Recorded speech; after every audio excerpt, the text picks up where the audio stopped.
이 시간도 주님의 귀한 해 가운데 이 자리에 나오신 여러분을 주님의 이름으로 축복하고 사랑합니다. 오늘은 계속해서 이어졌던 말씀에서 다시 돌아와서 우리 레위기 18장의 말씀으로 함께 돌아와 말씀을 나눠보려고 합니다.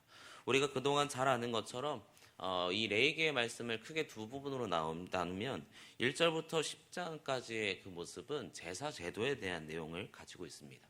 그리고 우리가 잘 읽었던 것처럼 11장부터 27장까지의 내용은 거룩에 대한 것들에 대해서, 거룩을 어떻게 하면 우리가 지킬 수 있는지 그 법에 대해서 오늘 말씀해 주고 있습니다. 특별히 오늘 읽게 되는 18장부터 시작하는 18장에서 20장의 말씀은 우리가 어떻게 성결의 법을 따라 살아가야 되느냐, 어떻게 하면 하나님께서 주시는 대로 우리가 성결하게 살아갈 수 있느냐를 우리에게 말씀해 주고 계십니다.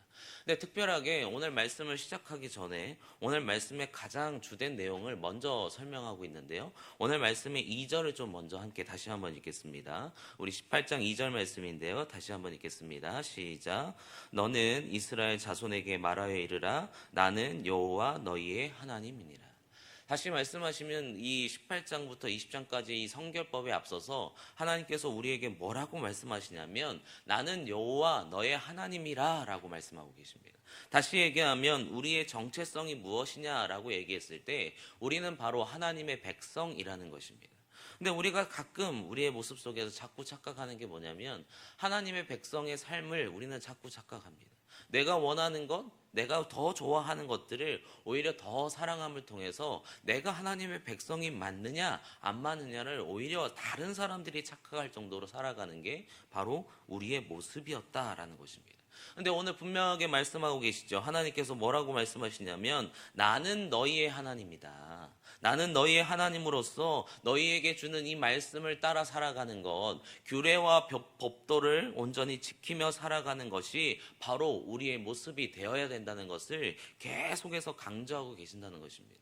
오늘 우리가 앞서서 보고 있는 이 18장의 배경은 이렇습니다. 지금 이들이 출애굽을 하게 되어서 애굽을 나온 상태죠. 그리고 이들이 들어갈 땅은 가나안 땅입니다. 그래서 애굽과 출애굽 땅, 이 애굽과 가나안 땅의 특성은 뭐냐면 그곳에는 이방신들이 너무나 많았습니다. 그리고 이방신들을 따르는 풍습들이 너무나 많았다는 거예요. 다시 얘기하면 자신의 쾌락을 위해서 혹은 잘못된 그 모습을 따라 살아갈 수 있는 상황과 여건이 너무나 많았다는 것입니다. 그래서 오늘 여호와 하나님께서 무엇을 말씀하시냐면 너희 안에 너가 내 백성이고 나와 함께 살아가고 나의 말씀으로 온전한 삶을 이루길 원한다면 너희에게 있어서 이방인들이 가지고 있는 풍속과 풍습들을 다 버려야 된다고 말씀하시죠. 우리가 잘 아는 것처럼 애굽에도 수많은 이방신들이 있었습니다. 그래서 그들은 그것을 목도했습니다. 그들이 어떠한 풍습과 어떠한 쾌락과 어떠한 모습으로 살아가는지를요. 근데 더 중요한 건 이전의 모습은 그들이 반면교사로 삼았다 할지라도 이후의 모습에 통해서도 가나안 땅으로 들어가야 될 그들, 이방신과 함께하는 그 가나안 땅에도 너무나 많은 풍습이 있었는데 그 풍습을 목도해야 되는, 그 이방신이 판치는 그곳에 들어가야 되는 이 이스라엘 사람들에게 하나님은 다시 한번 말씀하시는 것, 너희 안에 있는 그 쾌락과 너희가 좋아하는 것들을 통해서 이방신들과 풍속을 따를 수 있는 것들이 있다면 그것을 다 제하라는 것입니다. 결국 이 우려는 어떻게 변달되냐면 우리가 잘 아는 것처럼 가나안 땅에 들어가게 됐을 때 하나님께서 분명히 명령하시죠. 그곳에 있는 그 모든 민족과 그들이 가지고 있는 모든 것을 쓸어버리라 라고 말씀하셨습니다. 근데 이 이스라엘 사람들은 그곳에 들어가서 그 이방 사람들과 함께 동거합니다. 그리고 그들이 가지고 있던 풍습들을 하나하나 받아들이기 시작하면서 결국은 물들게 되었죠. 결국 이방의 사람들이 가지고 있는 그 풍습을 그들도 받아들이는, 이스라엘 사람들도 같이 받아들여 버리는 그 제약을 그들이 결국은 버려버렸습니다. 결국 그들은 하나님의 백성이라는 이 정체성을 잃어버리게 되었습니다. 결국 이들이 좋아하는 것은 세속의 향락이었고 쾌락이었다는 것입니다. 근데 중요한 건 그 모습이 그들에게만 있는 것은 아니다라는 것입니다. 우리도 세상을 살아갑니다. 오늘 교회를 나가면 우리는 어디에 속해 있나요? 세상에 속해 있습니다. 그리고 수많은 사람들과 만날 것이며 수많은 사람과 관계를 맺으며 내가 그들의 문화, 그들의 상황, 그들과 함께하는 여건에 함께하게 될 것입니다. 그러면 그때 우리의 모습은 어떻게 변경이 되나요? 가끔은 안타까울 때가 있습니다. 어떤 분들은 이렇게 얘기합니다. 교회의 모습과 세상에서의 모습이 너무나 달라서 괴롭습니다. 내가 밖에 나가서 생활할 때는 밖에서 너무 즐겁고 좋은 게 많다는 거예요. 그래서 나는 그것을 따라가고 싶지 않은데 자꾸 내 모습 속에서 더 사랑하는 거예요. 그리고 교회에 와서는 회개하고 눈물을 흘리고. 근데 이거를 계속 반복하는 거예요. 왜냐하면 우리와 세상은 떨어질 수 없는 그 상황과 여건의 관계성을 가지고 있기 때문에 자꾸 그곳에 가서 있으면 하나님보다 내가 원하는 것들을 더 취할 수 있는 정체성을 자꾸 흔들리는 상황이 우리에게 생기기 때문에 그것이 괴롭다고 얘기하는 거예요. 그러면 우리의 이 정체성을 흔들리게 만드는 이것들을 우리는 어떻게 변화시키고 그것을 어떻게 통제하고 절제할 수 있느냐라는 것입니다. 그 말씀을 이미 우리에게 해답을 주셨습니다. 우리 4절을 좀 가서 보지요. 4절 말씀인데요. 우리 다시 한번 18장 4절 읽겠습니다. 시작. 너희는 내 법도를 따르며 내 규례를 지켜 그대로 행하라. 나는 너희의 하나님 여호와이니라. 무엇을 말씀하십니까? 하나님의 말씀을 그대로 지키라는 것입니다. 왜 우리가 자꾸 세상과의 관계성에서 흔들리느냐? 다른 것이 아니라 자꾸 하나님의 말씀을 변경시키는 거예요. 내가 원하는 대로 이때는 조금 이래도 괜찮지 않을까? 이때는 조금 내가 생각했을 때 하나님께서 이런 말씀을 주셨지만 조금 변경해도 괜찮아. 이러한 우리 안에 주어지는 그 연약함, 나약함이 결국은 우리의 삶을 자꾸 무너뜨린다라는 것입니다.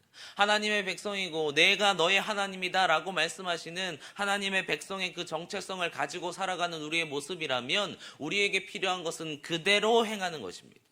하나님의 말씀이 그대로 우리에게 주어졌다면 그대로 행하는 것입니다. 이 이스라엘 사람들에게 가나안 땅에 들어갔을 때 너희의 그 곳에 있는 모든 민족을 다 쓸어버리라 라고 말씀하셨으면 쓸어버릴 수 있어야 됐습니다. 근데 우리는 그것을 가감했죠. 우리의 모습으로 가져와서 분명히 말씀하십니다. 세상과의 모습에서 세상이 우리에게 주는 쾌락이나 즐거움들을 이제는 다 버리고 하나님께로 돌아오라. 우리는 이 말씀을 계속 듣습니다. 근데 우리는 자꾸 그걸 버리지 못하는 거예요. 요새 휴가철이잖아요. 휴가철에는 그리스도인의 믿음이 많이 흔들리죠. 그렇지 않나요? 휴가랑 그냥 평상시랑 아무 상관이 없나요? 휴가가 되면 왠지 더 풀어지고, 휴가가 되면 그래도 휴가인데 주일날 빠질 수 있지. 그런데 휴가니까 예배하는 거 조금 멈출 수 있지. 이럴 때 쉬지 언제 쉬겠어. 이런 마음이 우리에게 생기는 거예요. 결국 그리스도인으로서 우리는 그냥 평상의 삶에서 매 순간마다 말씀을 가까이 하고 예배하는 것을 즐거워하고 찬양하는 것이 우리의 기쁨이며 기도가 우리의 숨이며 삶이 되어야 되는데 그것을 자꾸 가감하고 멈추는 거예요. 그러니까 문제가 발생하는 거예요. 분명하게 말씀하시죠. 그대로 행하라. 특별히 오늘 우리가 읽고 있는 18장의 내용에 6절부터 18절의 내용을 쭉 보면 입에도 담기 싫은 이 근친상간, 성적인 행위를 통해 타락하는 성적 타락에 대해서 얘기합니다. 7절에는 어머니와 8절에는 계모, 9절에는 친자매와 이복자매, 10절에는 손녀와 외손녀, 11절에는 계모의 딸, 12절에는 고모, 13절에는 이모, 14절에는 숙모, 15절에는 지부, 16절에는 형제의 아내, 그리고 17절에는 손녀, 그리고 18절에는 아내의 형제. 하나님은 왜 이렇게 상세하게 우리에게 이 성적의 타락에 대해서 계속해서 얘기할까요?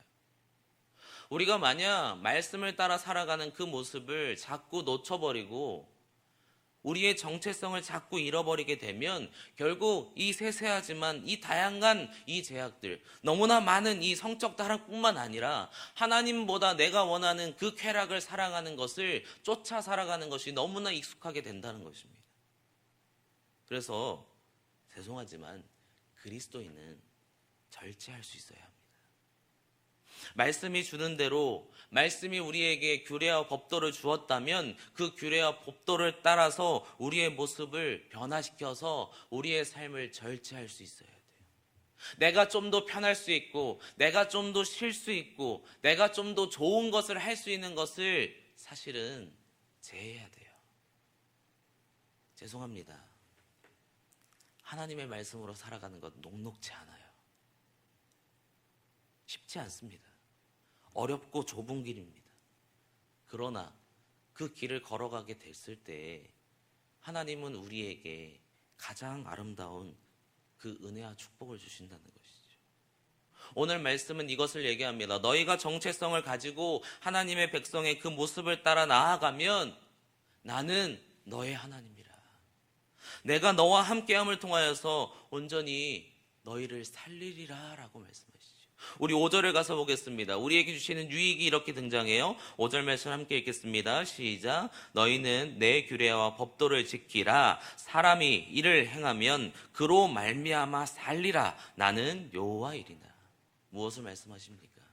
그때 우리가 살 수 있다는 거예요. 그때 영원한 삶이 우리에게 온전히 주어진다는 것입니다. 흔들리지 않고 하나님의 말씀, 그 법도와 규례와 법도를 지키고 살아가는 자에게 하나님이 주시는 가장 아름다운 유익은 살아갈 수 있습니다.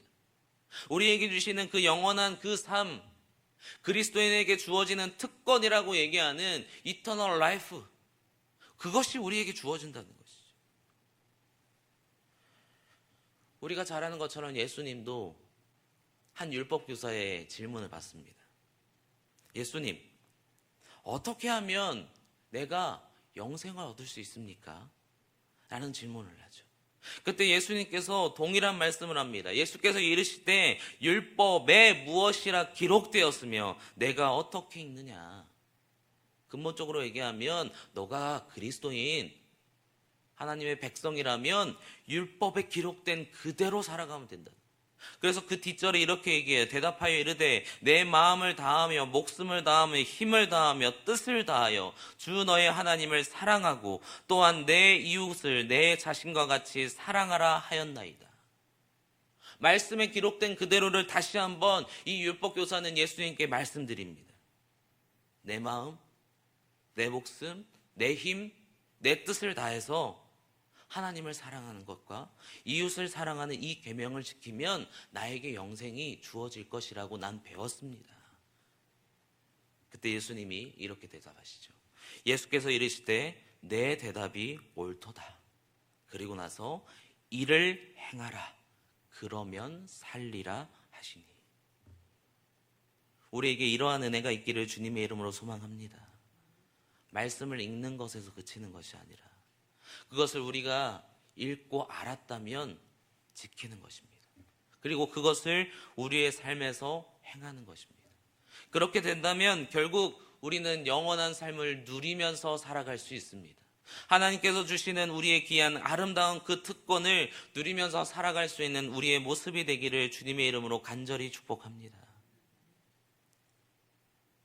우리에게 있어서 하나님의 말씀, 그 가장 소중한 말씀을 이제는 그냥 읽는 것에서 그치지 마시고 그것을 나의 삶에 가져와서 이제는 그것을 통해 살아가는 여러분의 모습이 되었으면 좋겠습니다.